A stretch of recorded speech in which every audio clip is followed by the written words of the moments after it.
दक्षिण अमेरिका महाद्वीप का पहला पार्ट इसके पहले हम लोगों ने पढ़ा, और दक्षिण अमेरिका महाद्वीप के पहले पार्ट के बाद आज दूसरे भाग में कुछ अन्य विषयों पर चर्चा करेंगे दक्षिण अमेरिका महाद्वीप के अंतर्गत। आइए शुरू करते हैं। दक्षिण अमेरिका महाद्वीप के पश्चिमी छोर पर कोलंबिया से लेकर चिली के दक्षिणी छोर तक एंडीज पर्वत का विस्तार है। ये देखिए लाल लाल रेखा देख रहे हैं, लाल कलर की, यह है एंडीज पर्वत, उत्तर से लेके दक्षिण तक विस्तृत है। एंडीज पर्वत मैंने कल ही बताया था कि दुनिया का सबसे लंबी पर्वत श्रेणी है एंडीज। एंडीज की सर्वोच्च चोटी यहाँ पर काले रंग का त्रिभुज आपको दिखाई दे रहा है। एंडीज की सर्वोच्च चोटी है एकांकागुआ।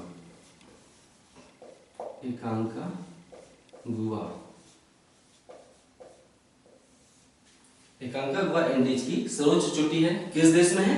चिली में है एकांकागुआ, यहाँ पे चिली में है। एंडीज पर्वत से एक लंबी नदी निकलती है। एंडीज पर्वत से एक लंबी नदी निकलती है जो कि अटलांटिक महासागर में जाके अपना मुहाना बनाती है, यानी अपना जल अटलांटिक, इधर अटलांटिक महासागर है और इधर प्रशांत महासागर है। तो एंडीज पर्वत से एक लंबी नदी निकलती है और अटलांटिक सागर में जाके अपना जल गिराती है। इसे हम अमेजन नदी कहते हैं। अमेजन नदी, इसको ऐसे लिखेंगे कि अमेजन नदी एंडीज पर्वत से निकलकर पेरू और ब्राजील में प्रवाहित होती है। ये देखिए यहाँ से पेरू है, ये पूरा कल मैप में आपने देख लिया देश कहाँ कहाँ पे अवस्थित है। तो एंडीज पर्वत से निकलकर अमेजन नदी पेरू और ब्राजील में प्रवाहित होती है। दूसरी बात, अमेजन नदी का मुहाना बिल्कुल विषुवत रेखा पर है। ये विषुवत रेखा है ना, दक्षिण अमेरिका के 3 देशों से गुजरती है, इक्वेडोर, बोलीविया और ब्राजील। इक्वेडोर, बोलीविया और ब्राजील विषुवत रेखा 3 देशों से गुजरती है। तो पेरू और ब्राजील में प्रवाहित होने के बाद अमेजन नदी विषुवत रेखा पर जाकर अपना मुहाना बनाती है, अर्थात अमेजन नदी का मुहाना विषुवत रेखा पर है। ठीक, ओके। अमेजन नदी दुनिया की दूसरी सबसे लंबी नदी है। दूसरी सबसे लंबी नदी अमेजन नदी। दुनिया की सबसे लंबी नदी कौन सी है?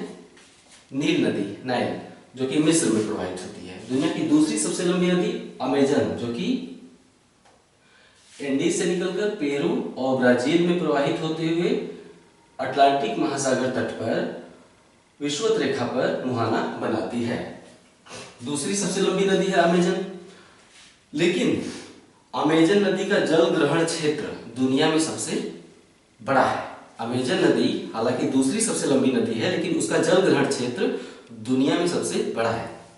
कोई भी नदी अकेले नहीं प्रवाहित होती है, कोई भी नदी अकेले नहीं प्रवाहित होती है। उसका एक जल ग्रहण क्षेत्र होता है, एक बड़े भूभाग से वो जल प्राप्त करती है। कैसे? सहायक नदियों के माध्यम से। कोई भी मुख्य नदी जमीन के सबसे गहरे भाग में प्रवाहित होती है, भूमि थाले के रूप में होता है, ऐसे बेसिन के रूप में होता है। तो कोई भी नदी जिस स्थान पर प्रवाहित हो रही है, निश्चित रूप से उस भूमि का सबसे गहरा प्लेस होता है। नदी ऊंचाई पर तो जाएगी नहीं, निश्चित रूप से नदी क्या खोजती है? सबसे निचला प्लेस खोजती है। तो ये है अमेजन नदी, मान लेते हैं भूमि के सबसे गहरे प्लेस में प्रवाहित हो रही है। लेकिन ये जो दोनों तरफ बेसिन का जो हिस्सा है, यहां से नदियां इस पूरे क्षेत्र से आकर मुख्य नदी में मिलती हैं, सहायक नदियां। तो इस पूरे क्षेत्र को हम क्या कहेंगे? जल ग्रहण क्षेत्र। मुख्य नदी में आकर मिलने वाली सहायक नदियों का जो भी क्षेत्र है पूरा, जहां जहां से वर्षा का जल आकर मुख्य नदी में मिलता है सहायक नदियों के रूप में, उसे हम क्या कहते हैं? उस नदी का जल ग्रहण क्षेत्र। तो हालांकि अमेजन नदी दुनिया की दूसरी सबसे लंबी नदी है, लेकिन अमेजन नदी का जल ग्रहण क्षेत्र दुनिया में सबसे बड़ा है। आप समझ गए? ठीक।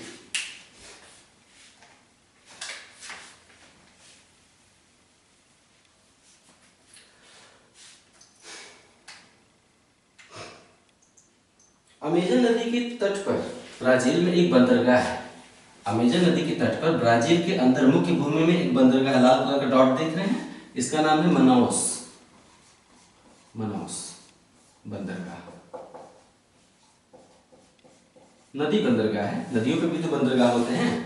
तो अमेजन नदी के तट पर ब्राजील में मनाउस बंदरगाह यानी ब्राजील में अमेजन नदी के तट पर स्थित मनोस बंदरगाह दुनिया का अंतरतम बंदरगाह है। अंतरतम यानी तट से सबसे भीतर स्थित, तट से सबसे भीतर, अंदर, अंतरतम मतलब सबसे अंदर। तो अमेजन के तट पर स्थित मनोस बंदरगाह दुनिया का सबसे अंतरतम बंदरगाह है। अर्थात जहाज यहाँ पर आते हैं नदी के मार्ग से और फिर सामान लाद कर ले जाते हैं। आप समझ रहे हैं, समुद्री व्यापार में भाग लेता है ये, सबसे अंतरतम बंदरगाह है मनोस। ये हो गया अमेजन नदी के विषय में फैक्ट।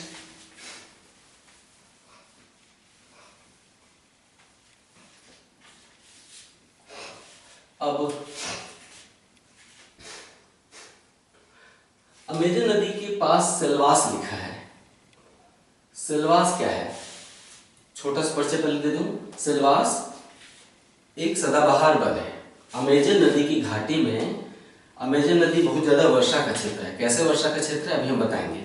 अमेजन नदी की जो घाटी है दोनों ओर की, बहुत ज्यादा वर्षा की क्षेत्र है। उस वर्षा के क्षेत्र में सदाबहार वन होते हैं, ऐसे वन जो साल भर अपनी पत्तियां नहीं गिराते हैं। हमारे यहाँ क्या होता है, हमारे यहाँ जैसे ही फरवरी आएगी पत्तियां पेड़ अपनी पत्तियां गिराना शुरू कर देते हैं। क्यों? क्योंकि मौसम बहुत शुष्क हो जाता है, हवा में नमी बिल्कुल गायब हो जाती है, इसलिए पेड़ अपना जीवन बचाने के लिए पत्तियों को छोड़ देते हैं। हमारे यहाँ ऐसे वनों को क्या कहते हैं, पर्णपाती वन। लेकिन अमेजन नदी की घाटी में सदाबहार वन मिलते हैं, यानी साल भर उनकी पत्तियां हरी भरी रहती हैं, पेड़ पत्तियों को गिराते नहीं है। क्यों? क्योंकि वहां पर नमी की मात्रा की कमी नहीं है, पर्याप्त मात्रा में हवाओं में और धरती में, मिट्टी में नमी रहती है। तो सिलवास एक तरह का सदाबहार वन है। तो आइए देखते हैं कि ये इसका विकास यहाँ पे सदाबहार वन का कैसे हुआ है। विषुवत रेखा का जो क्षेत्र होता है वो वर्ष भर वर्षा का क्षेत्र होता है।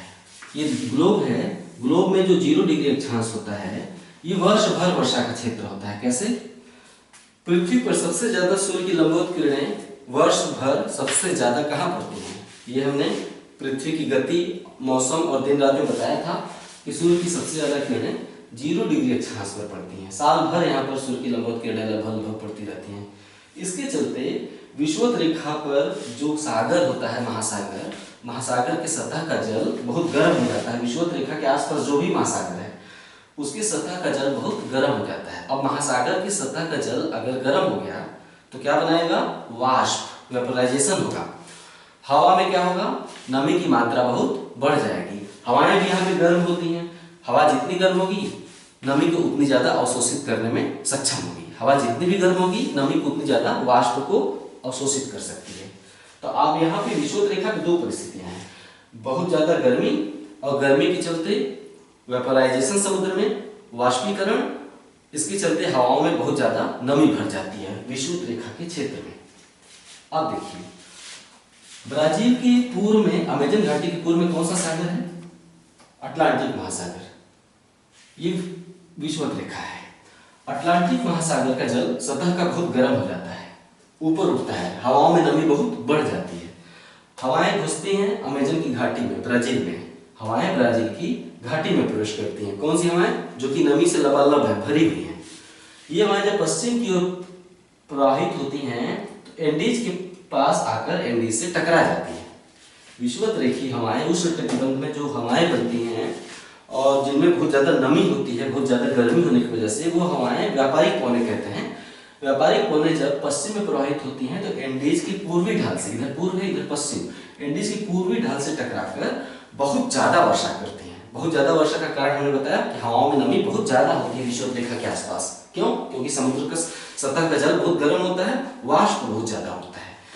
तो हवाएं इतनी ज्यादा आर्द्र होती हैं, हिंदी में आर्द्र कहते हैं, गीली, कि एंडीज से टकराकर पूर्वी ढाल पर बहुत ज्यादा, पूरी अमेजन घाटी में साल भर वर्षा होती रहती है।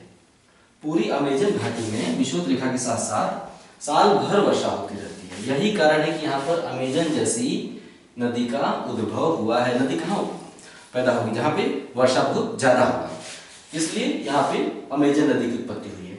अब वर्षा बहुत ज्यादा हो रही है तो अमेजन नदी की जो घाटी है, साल भर वर्षा हो रही है तो अमेजन नदी की घाटी में साल भर हरे भरे रहने वाले पेड़ पाए जाते हैं, अर्थात सदाबहार वन पाए जाते हैं। अर्थात सदाबहार वन पाए जाते हैं। अब हम बता रहे हैं कि अमेजन घाटी, अब आप समझ गए कि यहाँ पे वर्षा सबसे ज्यादा क्यों होती है। तो अमेजन घाटी में, पूरी अमेजन घाटी के विस्तार के साथ साथ सदाबहार वर्षा के वन पाए जाते हैं। दुनिया में सबसे सघन सदाबहार वनों के क्षेत्रफल पाए जाते हैं अमेजन घाटी में।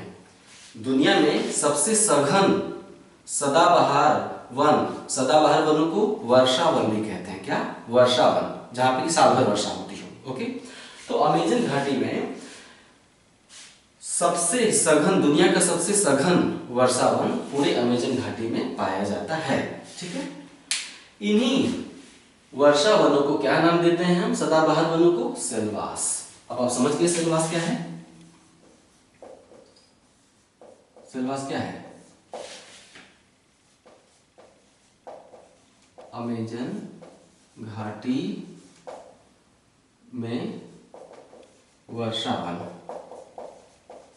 या सदाबहार वन, इनका उद्भव कैसे हुआ है? सदाबहार वन का हमने बताया कि साल भर वर्षा का क्षेत्र है, इसलिए यहां सदाबहार वन पाया जाता है। इन वर्षा वनों को हम क्या नाम देते हैं? सेलवास। रबड़ के वृक्षों की उत्पत्ति सेलवास के वनों में ही हुई थी। रबड़ के वृक्ष सबसे पहले मूल रूप से कहां के पाए जाते हैं? रबड़ के वृक्ष मूल रूप से कौन से वनों के हैं?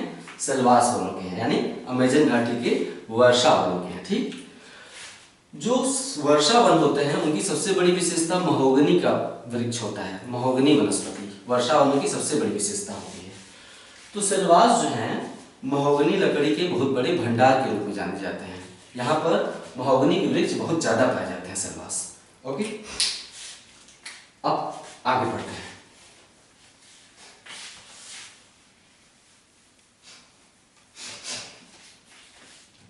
व्यापारिकों ने पश्चिम में प्रवाहित होते हुए एंडीज के पूर्वी ढाल से टकराकर सारी वर्षा अमेजन घाटी में ही कर देती हैं। अमेजन घाटी में इसके चलते हवाओं की नमी एंडीज पर्वत के पश्चिम में पहुंचने पर समाप्त हो जाती है। अब एंडीज के पश्चिम में जब तक हवाएं पहुंचती हैं तो हवाओं की नमी एकदम समाप्त हो जाती है, हवा में नमी होती ही नहीं है। इसके चलते एंडीज के पश्चिमी भाग में मरुस्थलीय जलवायु पाई जाती है। बिल्कुल उल्टा मरुस्थलीय जलवायु। एंडीज के पश्चिमी क्षेत्रों में मरुस्थलीय जलवायु पाई जाती है। जो पश्चिमी का तट देख रहे हैं, तटीय क्षेत्र, यहाँ पे मरुस्थलीय जलवायु पाई जाती है। ठीक उल्टा, यहाँ पे साल भर वर्षा अमेजन के जंगलों में, इसके चलते सेलवास का उद्भव हुआ है, सदाबहार वर्षा वनों का उद्भव हुआ है। और एंडीज के पश्चिम में मरुस्थलीय जलवायु पाई जाती है। क्यों? इन क्षेत्रों में वर्षा, एंडीज के पश्चिमी क्षेत्रों में वर्षा बिल्कुल नहीं होती, इसके चलते मरुस्थलीय जलवायु पाई जाती है। यहाँ वर्षा बिल्कुल नहीं होती। इन्हीं क्षेत्रों में अटाकामा मरुस्थल का विकास हुआ है। यहाँ लिखा हुआ है अटाकामा मरुस्थल। अटाकामा मरुस्थल दुनिया का सबसे सूखा मरुस्थल कहा जाएगा, क्योंकि यहाँ वर्षा बिल्कुल नहीं होती है। अटाकामा मरुस्थल किस देश में है? चिली में है। चिली का जो उत्तरी भाग देख रहे हैं यहाँ तक, ये काला काला पट्टी देख रहे हैं काले कलर की, ये जो काले कलर की पट्टी है उत्तरी चिली में, ये उत्तरी चिली, इधर दक्षिणी चिली। उत्तरी चिली में अटाकामा मरुस्थल का विकास हुआ है। क्यों? क्योंकि यहाँ पर मरुस्थलीय जलवायु पाई जाती है। नेक्स्ट पॉइंट, अटाकामा मरुस्थल में अरिका एक स्थल है। अटाकामा मरुस्थल में एक स्थल है अरिका, लाल कलर का डॉट देख रहे हैं, यही है। अटाकामा मरुस्थल में अरिका दुनिया का शुष्कतम स्थल है, सबसे सूखा। दुनिया का सबसे सूखा स्थल कौन सा है? अरिका। कौन से देश में है? उत्तरी चिली में है, चिली में ही है अरिका, यहाँ पे लिखा हुआ है अरिका। ठीक है, यानी कि एंडीज के पूर्व में अमेजन घाटी, सदाबहार वन, और एंडीज के पश्चिम में अटाकामा मरुस्थल। आप एक सवाल कर सकते हैं कि यहां भी तो प्रशांत महासागर है, इधर प्रशांत महासागर है, तो प्रशांत महासागर का जल भी तो गर्म रहता होगा, उससे वर्षा क्यों नहीं होती? आप जब हम महासागरीय धाराएं पढ़ाएंगे तो हम बताएंगे कि महाद्वीपों के पश्चिमी तट पर हमेशा ठंडी जलधारा समुद्र की ठंडी जलधारा प्रवाहित होती है। यहाँ पे कौन सी जलधारा ऐसे प्रवाहित होती है इस मार्ग से? पेरू की ठंडी जलधारा। नियम है कि महाद्वीप के पश्चिमी तट पर हमेशा ठंडी जलधारा प्रवाहित होगी और महाद्वीप के पूर्वी तट पर हमेशा गर्म जलधारा प्रवाहित होगी। यही कारण है कि पेरू की जलधारा ठंडी है, ब्राजील की जलधारा गर्म है। ये नियम याद रख लीजिए। आगे भी बताएंगे कि महाद्वीप के पश्चिमी तट पर ठंडी जलधारा बहेगी और महाद्वीप के पूर्वी तट पर गर्म जलधारा बहेगी। तो पश्चिमी तट पर जो जलधारा है उसे पेरू के नाम पे पेरू जलधारा कहते हैं। इसका पता हम्बोल्ट नाम के भूगर्भ शास्त्री ने लगाया था। पेरू जलधारा का पता हम्बोल्ट नाम के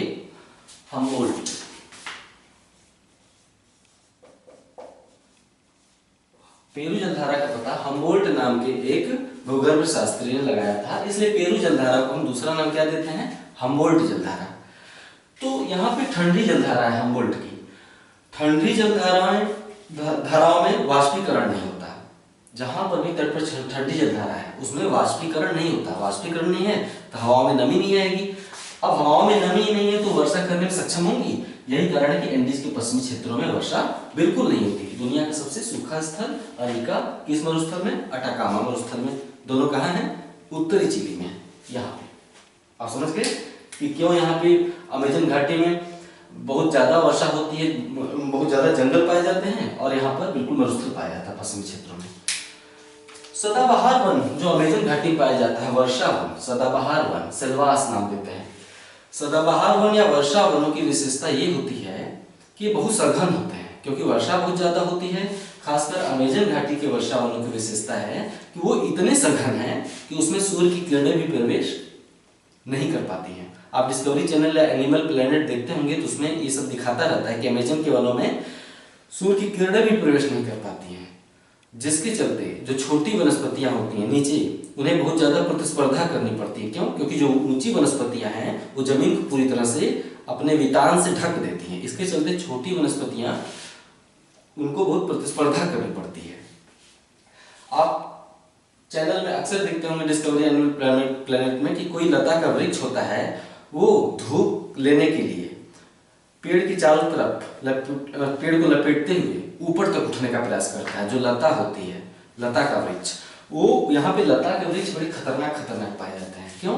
क्योंकि उन्हें धूप चाहिए। तो धूप लेने के लिए वो पूरे पेड़ को लपेटते हुए ऊपर तक पहुंचती हैं और पेड़ को इतना कस देती हैं अजगर की तरह कि पेड़ बेचारा कुछ दिन में अंदर से खोखला हो जाता है, उसको चूस लेती है पूरी तरह से। तो धूप के लिए इन वर्षा वनों में बहुत ज्यादा प्रतिस्पर्धा होती है जीवन के लिए। वर्षा वनों की एक खास बात है, पृथ्वी पर जीवन की परिस्थितियां सबसे ज्यादा कहां पाई जाती हैं? विषुवत रेखा के आसपास। और पृथ्वी पर जीवन की सबसे अच्छी परिस्थिति विषुवत रेखा पर पाई जाती है। क्यों? क्योंकि यहाँ ऊर्जा है। किस रूप में? सूर्य की लंबवत किरणों के रूप में। सबसे ज्यादा गर्मी यहाँ पड़ती है। गर्मी है सूर्य, तो धूप के कारण यहाँ ऊर्जा है और साथ ही वर्षा सबसे ज्यादा होती है। यही कारण है कि जीवन की दो परिस्थितियां सबसे उपयुक्त मानी जाती हैं, एक तो धूप, दूसरी खूब वर्षा। यही कारण है कि विषुवत रेखा के आसपास जीवन की विविधता बहुत ज्यादा पाई जाती है। और ध्रुवीय क्षेत्रों में धूप भी कम, वर्षा भी कम, धूप भी कम, वर्षा भी कम। इसलिए ध्रुवीय क्षेत्रों में जीवन की परिस्थितियां न के बराबर पाई जाती हैं। तो आपसे पूछा जाएगा कि सबसे ज्यादा जैव विविधता कहाँ पाई जाती है? विषुवत रेखा पर पाई जाती है जैव विविधता। और उसमें भी सबसे ज्यादा जैव विविधता वाला वन कौन सा है? सेल्वास है। अमेजन का वर्षा वन है। अमेजन के वर्षा वन में वनस्पतियों और जीवों की प्रजातियां बहुत ज्यादा प्रकार की पाई जाती हैं। अमेजन के वर्षा वन में वनस्पतियों और जंतुओं की प्रजातियों का बहुत ज्यादा विकास हुआ है। अमेजन के जंगलों में ही एक अजगर होता है, क्या नाम होता है उसका? अनाकोंडा। अनाकोंडा दलदल में रहना पसंद करता है, न जमीन पर और न ही पानी में, जो दलदली क्षेत्र होता है। तो अनाकोंडा भी इन्हीं वनों में पाया जाता है, सेल्वास के वनों में पाया जाता है। क्यों? क्योंकि विषुवत रेखा के आसपास जीवन की परिस्थितियां बहुत जबरदस्त होती हैं। इसलिए वनस्पतियों और जीवों की विभिन्न प्रकार की प्रजातियों का इन क्षेत्रों में विकास होता है। बहुत खतरनाक टाइप के जीव जंतु यहाँ पाए जाते हैं। आप समझ लीजिए मैं क्या कहना चाहता हूँ। ठीक है,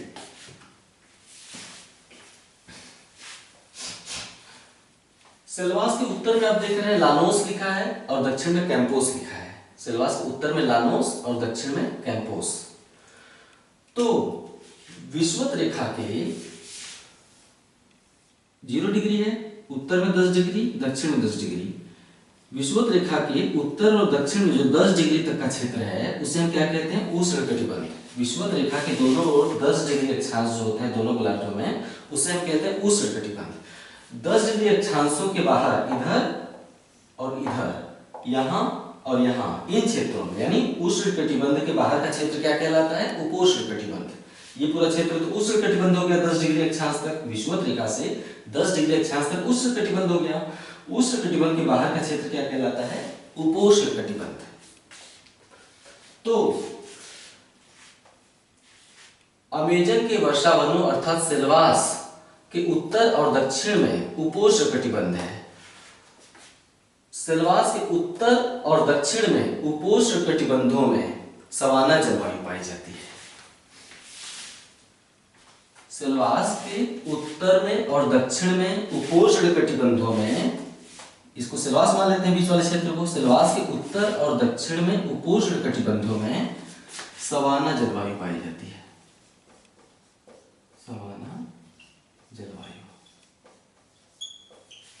यानी जहां लानोस लिखा है और जहां कैंपोस लिखा है, यहाँ पे सवाना जलवायु पाई जाती है। सवाना जलवायु की विशेषता क्या है? कटीले, लंबे, कठोर घास। कटीले, लंबे और कठोर घास पाए जाते हैं सवाना जलवायु में। उपोष्णकटिबंधों में वर्षा बहुत कम होती है। उष्णकटिबंध के दोनों ओर जो उपोष्णकटिबंध होते हैं उनमें वर्षा की मात्रा बहुत ज्यादा कम हो जाती है। इस वजह से सिलवास के उत्तर में, दक्षिण में उपोष्णकटिबंधों में सवाना जलवायु पाई जाती है, जहां कटीले, लंबे और कठोर घास के मैदान पाए जाते हैं। कटीले घास के, कठोर घास के मैदान पाए जाते हैं। इन मैदानों को हम क्या कहते हैं? सवाना घास भूमि। सवाना घास भूमि यानी सवाना जलवायु के अंतर्गत कटीले, कठोर घास के मैदान पाए जाते हैं। इन घास के मैदानों को हम कहते हैं सवाना घास भूमि। सवाना घास भूमि के 2 क्षेत्र हैं। दक्षिण अमेरिका में सवाना घास भूमि के 2 क्षेत्र हैं। 2 क्षेत्र हैं। एक वेनेजुएला, पहला वेनेजुएला, और वेनेजुएला के पूर्व में कौन सा देश है? गुयाना।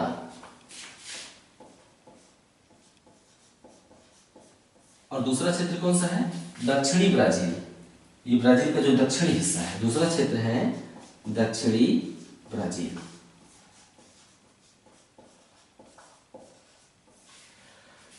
अब आप समझ गए कि सवाना घास भूमि वेनेजुएला और गुयाना में पाई जाती है और साथ ही दक्षिणी ब्राजील में पाई जाती है। अब आपसे पूछा जाएगा कि लानोस क्या है, तो आप कहेंगे वेनेजुएला में सवाना घास भूमि है। कैसे पेड़ उगते हैं? कटीली झाड़ियां उगती हैं। कैंपोस क्या है? दक्षिणी ब्राजील में सवाना घास भूमि है, अर्थात यहाँ पर कटीले और कठोर घास के मैदान पाए जाते हैं। अब आप समझ गए। सिलवास क्या है? सदाबहार वर्षा का वन है। लानोस क्या है? सवाना घास भूमि है। कैंपोस सवाना घास भूमि है। दोनों सिलवास से समान दूरी पे है लगभग। क्यों? क्योंकि दोनों उष्णकटिबंध, उपोष्णकटिबंध में, सिलवास उष्णकटिबंध में है जहां सबसे ज्यादा गर्मी पड़ती है, और लानोस और कैंपोस उपोष्णकटिबंध में, बाहरी क्षेत्रों में। तो यहाँ सवाना घास भूमि पाई जाती है। अब आपसे पूछा जाएगा कि लानोस क्या है? 4 ऑप्शन दिया जाएगा: ध्रुवीय जलवायु, उष्णकटिबंधीय जलवायु, शीतोष्ण जलवायु, सवाना जलवायु। तो अब क्या लिखेंगे? लानोस और कैंपोस सवाना जलवायु है। ओके।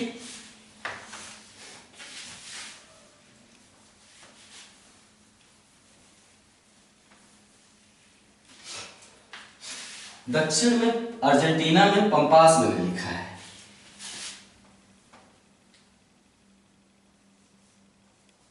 पंपास क्या है?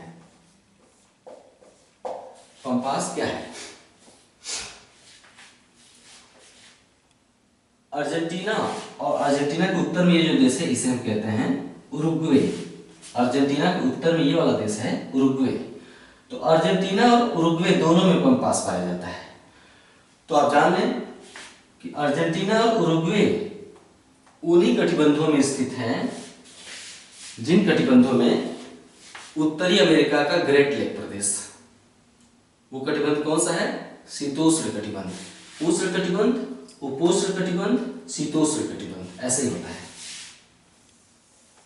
ये वाला क्षेत्र होता है उष्ण कटिबंध, इसके बाहर का जो क्षेत्र होता है ये होता है उपोष्ण कटिबंध, फिर होता है शीतोष्ण कटिबंध, और ये है ध्रुवीय क्षेत्र। दोनों गोलार्धों में बीच में उष्ण कटिबंध, उपोष्ण कटिबंध, शीतोष्ण कटिबंध। ठीक है। तो अर्जेंटीना और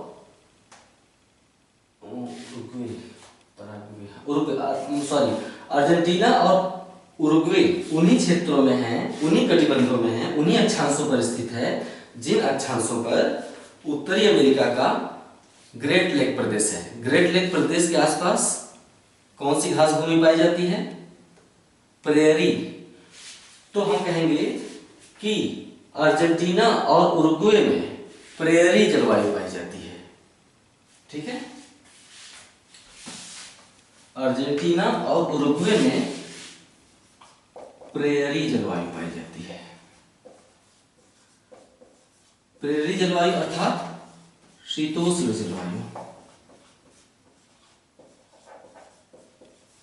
यहां पर कैसा घास का मैदान होता है? यहां पर मुलायम और लंबे घास के मैदान। प्रेरी जलवायु में मुलायम और लंबे घास के मैदान पाए जाते हैं।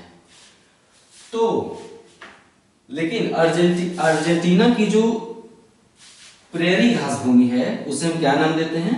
पम्पास। अर्जेंटीना और उरुग्वे की जो प्रेरी घास भूमि है, प्रेरी घास भूमि अर्थात मुलायम और लंबी घास के मैदान, तो अर्जेंटीना और उरुग्वे की प्रेरी घास भूमि को हम पम्पास नाम देते हैं। अर्थात लंबे और मुलायम घास के मैदानों को उत्तर अमेरिका में क्या कहते हैं? प्रेरी। अर्जेंटीना में क्या कहते हैं? पम्पास। और भी महाद्वीपों में इस तरह की घास भूमियां हैं, वहां में भी हम इनका चर्चा करेंगे। ठीक है।